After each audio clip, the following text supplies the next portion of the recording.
Minimum support price குறைந்தபட்ச ஆதரவு விலை அப்படின்னா என்னென்னா, கவர்மெண்ட் பார்த்தீங்கன்னா ஃபார்மர்ஸ் விளைவிக்கக்கூடிய அந்த பொருட்களை பார்த்திங்கன்னா ஒரு சம் ஆஃப் அமௌண்ட்டை கொடுத்து வாங்கிப்பாங்க.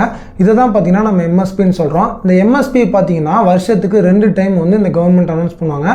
எப்பப்போனா கரீஃப் அண்ட் ரபி சீசன்.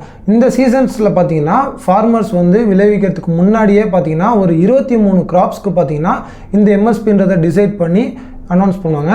இந்த எம்எஸ்பியை யார் ஃபிக்ஸ் பண்ணுறா அப்படின்னா கேபினட் கமிட்டி ஆன் எக்கனாமிக் அஃபேர்ஸ்ன்ற குழு தான்.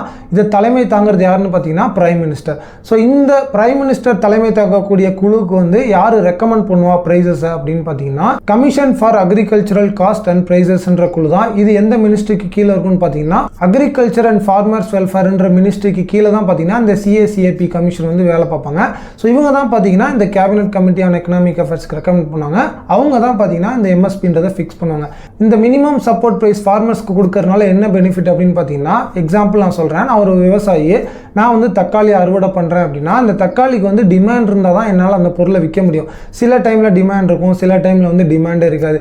ஸோ இதெல்லாம் அவாய்ட் பண்ணி ஸ்டேபிளான ஒரு இன்கமை எனக்கு கொடுக்கறதுக்காண்டி கொண்டு வந்தது தான் இந்த மினிமம் சப்போர்ட் ப்ரைஸ்ன்றது. இந்த வீடியோவில் எம்எஸ்பி பற்றி பேசிக்கான டீட்டெயில்ஸ் தான் நான் கூட ஷேர் பண்ணியிருக்கேன். நெக்ஸ்ட் வீடியோவில் நம்ம எம்எஸ்பி எப்படி கேல்குலேட் பண்ணுறாங்க, எப்படி அந்த ப்ரைஸஸ் ஃபிக்ஸ் பண்ணுறாங்கன்றதை பற்றி பார்ப்போம். பாய்.